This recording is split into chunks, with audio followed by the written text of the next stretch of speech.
In this episode, we're going to tackle the part of cloud security that quietly determines whether all your careful hardening work actually matters 6 months from now.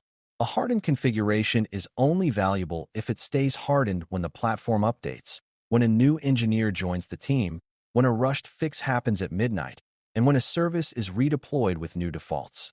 Beginners often picture security as a setup moment, where you secure something and then move on, but cloud environments are living systems that constantly change. Those changes can be helpful, like performance improvements and new features, but they can also introduce drift, which is the slow movement away from your intended secure posture.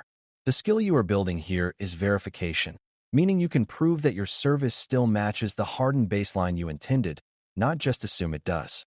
By the end, you should understand why stability is a security outcome, what causes hardened settings to erode, and how to create habits that keep security posture consistent through normal organizational churn. Before we continue, a quick note. This audio course is a companion to our course companion books. The first book is about the exam and provides detailed information on how to pass it best. The second book is a Kindle-only ebook that contains 1,000 flashcards that can be used on your mobile device or Kindle. Check them both out at cyber.author.me in the Bare Metal Study Guide series. A strong place to begin is to clarify what stable means in this context, because stability is not the same as never changing anything. Stable means that when change happens, the security-relevant parts of the configuration remain aligned with what you intended, or they change only in controlled ways that you can explain and validate.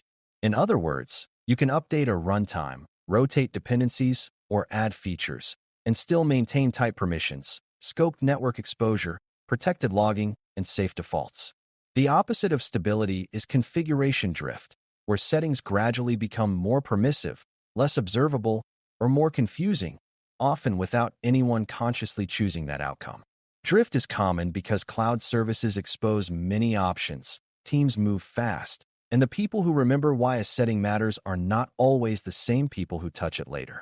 For beginners, the key insight is that most security failures are not the result of one dramatic bad choice, but of small, repeated changes that accumulate into a dangerous posture. Verification is the practice of catching those small changes early before they stack up into something attackers exploit. To verify stability, you need a clear picture of what the hardened configuration actually is, because you cannot prove alignment with a baseline that is vague. A hardened configuration should define the important categories that control risk, such as identity permissions, network reachability, exposure of administrative surfaces, logging and retention, and risky feature toggles that broaden access. If those categories are not clearly defined, teams will interpret security in their own ways, and that inconsistency becomes drift. Beginners sometimes expect a hardened baseline to be a long checklist of every possible setting, but an effective baseline is usually focused on the few settings that move risk the most.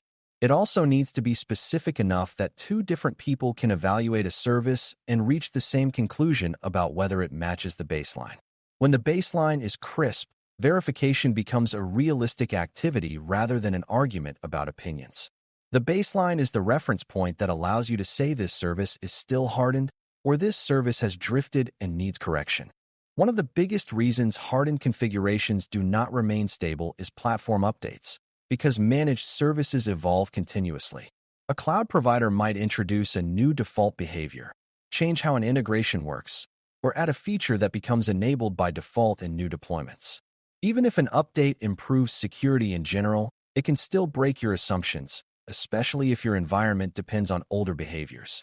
Sometimes updates change how access is validated, how network paths are routed, or how logs are generated, and those changes can create gaps if you do not notice them.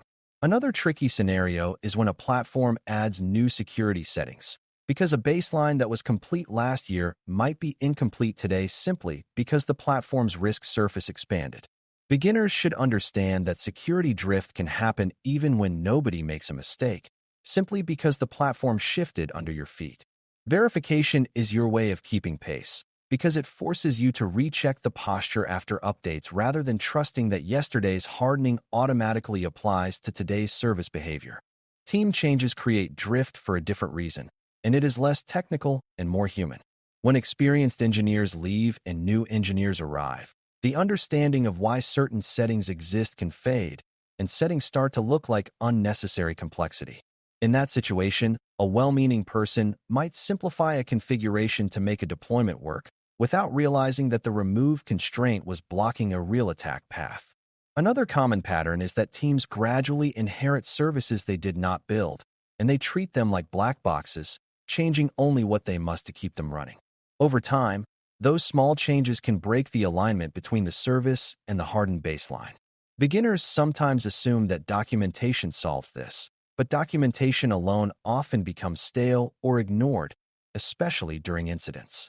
What actually helps is designing hardening and verification so that the environment explains itself, meaning it is obvious which settings are critical and which changes are risky. Verification turns team change from a security threat into a manageable process because it provides a consistent method to confirm posture even when institutional memory is weaker. A major contributor to instability is the emergency mindset, where teams make changes to restore service quickly and then forget to unwind those changes. Under pressure, people widen permissions, relax network constraints, enable diagnostic features, or bypass secure defaults because the immediate goal is to fix the outage. Those choices can be understandable in the moment, but they become dangerous when they linger after the emergency ends. The drift is not the emergency change itself, it is the absence of a return path back to baseline. Verification practices create that return path by making it normal to ask, after the system is stable again, whether any temporary exceptions remain and whether the service still matches hardened posture. Beginners should also recognize that attackers sometimes exploit this exact window because outages and urgent fixes create confusion and reduce careful review. If the organization lacks verification discipline, the emergency can leave behind a durable weakness that attackers find later. A stable environment is one where urgent fixes are possible, but they are followed by deliberate restoration of security posture. To keep hardened configurations stable, you need to think in terms of control points, meaning places where configuration is defined and enforced. A common approach is to codify configuration in repeatable definitions rather than relying on manual adjustments, and a widely used term for this is infrastructure as code, IAC. The deeper idea is that when configuration is defined in a repeatable way, you can compare what exists to what should exist, which makes verification feasible at scale. Manual configuration tends to drift because different people make different choices, and those choices are hard to track consistently. Codified configuration also supports safe change because you can review changes before they take effect, which reduces accidental weakening of controls. For beginners, the key is not the tooling, but the concept of repeatability and reviewability.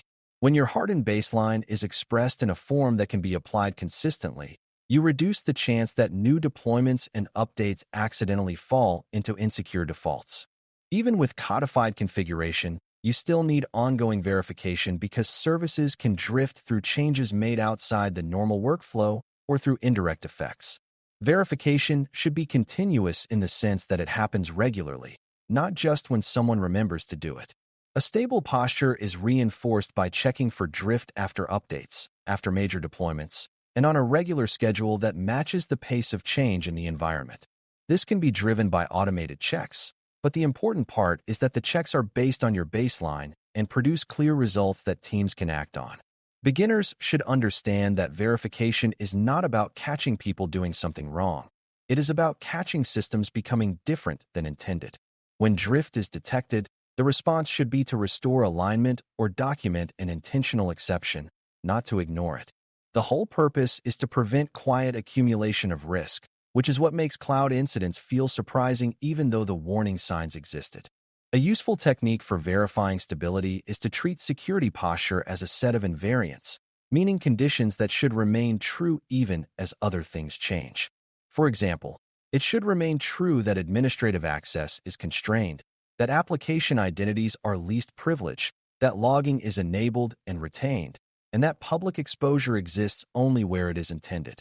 When you define these invariants, you can verify them across updates and team changes without needing to inspect every detail of the platform. Invariants also help beginners avoid getting lost in the complexity of cloud settings, because they focus your attention on what must not degrade. Another advantage of invariants is that they encourage consistent language across teams because everyone can agree on the core truths the environment must preserve. As services grow, you may add more invariants for higher-risk systems, but the foundation remains the same. Verification is then the act of proving those invariants still hold, and when they do not, you treat it as a clear signal that hardened posture is at risk. Permissions are often the first area to drift, so verifying stability should include a strong focus on identity and access. Over time, teams grant additional permissions to solve small problems, and those permissions rarely get removed because removal feels risky. This is how least privilege erodes into broad privilege, and broad privilege is how compromise becomes catastrophic.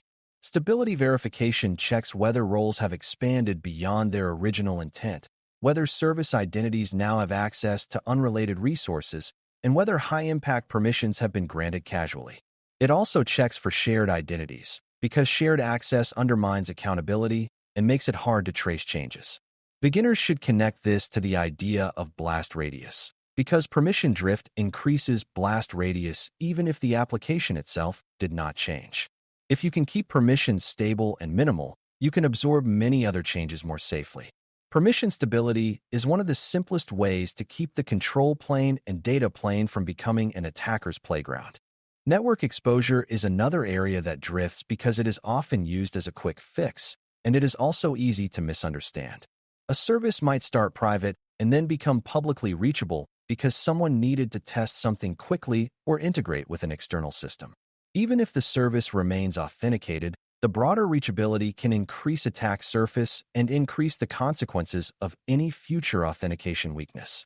Verification of network stability checks whether the intended exposure model is still true, whether administrative interfaces are still constrained, and whether internal dependencies remain internal. It also checks whether new paths were introduced through convenience settings that bypass the intended network boundary model. Beginners should remember that private is not the same as narrowly reachable, so verification also considers whether internal reachability has expanded too broadly, which can increase lateral movement risk. When network scope is stable, detection is easier and the environment is more predictable. When network scope drifts, surprises become common, and surprises are exactly what attackers use to their advantage. Logging and monitoring stability is often ignored until an incident happens, which makes it one of the most dangerous drift categories. A service can be hardened in terms of access and exposure, but if logging is disabled, reduced, or not retained, you lose the ability to prove what happened. Drift can occur when teams reduce logging to cut costs, when updates change log formats, or when troubleshooting leads someone to disable logs temporarily. Verification should confirm that the right logs are still being produced, that they include the necessary context, that retention meets investigation needs, and that access to logs is controlled to prevent tampering.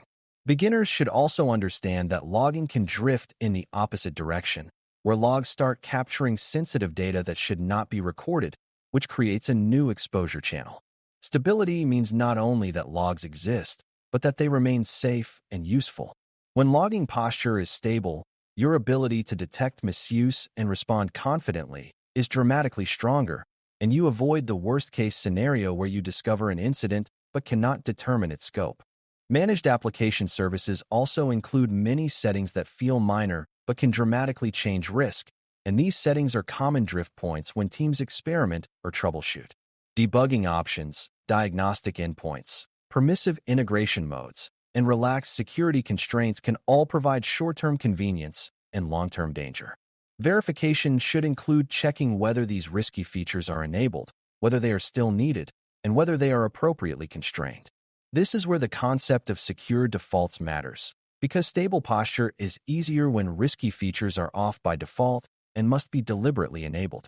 Beginners should see that drift often happens through accidental forgetting rather than intentional negligence, which is why the system must be designed to make forgetting less harmful.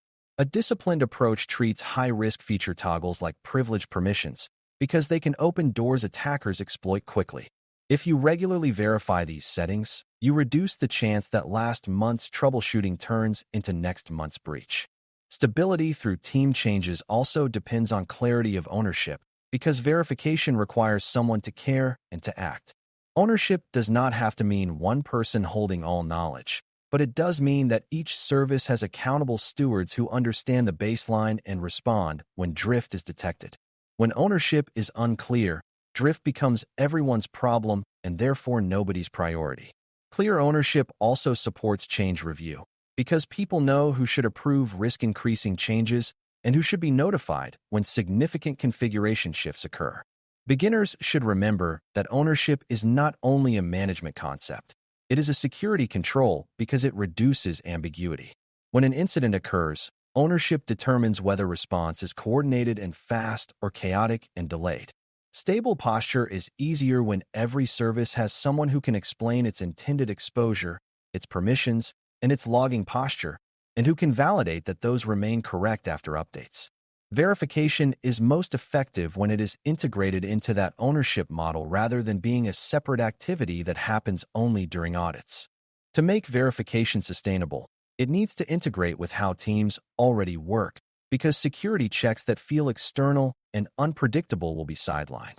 Deployment workflows, review habits, and routine maintenance cycles are opportunities to reinforce stability because they are the moments when change happens. A common concept for automated deployment is continuous integration and continuous delivery, CI/CD, and the key idea is that security verification should be part of the same rhythm that ships features and fixes. This does not mean security must block everything. It means that drift signals should be visible early, and the path to correction should be clear. Beginners should understand that verification is not a one-time audit event. It is a continuous quality signal like performance checks and reliability checks. When verification is aligned with delivery, teams can correct drift while changes are fresh and understood, rather than discovering issues months later when nobody remembers why a change was made. Stability is the outcome of aligning security posture with the reality of constant delivery. When you pull all of this together, verifying that hardened configurations remain stable through updates and team changes is the discipline that turns secure design into durable security. You start by defining a clear hardened baseline and a small set of invariants that must remain true even as services evolve. You acknowledge that drift comes from platform change, human turnover, emergency fixes, and gradual permission creep, and you treat those sources as expected rather than surprising. You codify configuration where possible so changes are reviewable and repeatable, and you verify regularly so silent drift is caught early. You focus verification on the categories that most often determine real-world compromise, including permissions, network exposure, logging posture, and risky feature toggles. You reinforce stability with clear ownership and by integrating verification into the normal delivery and maintenance rhythm, so teams experience it as part of quality rather than as a separate compliance chore.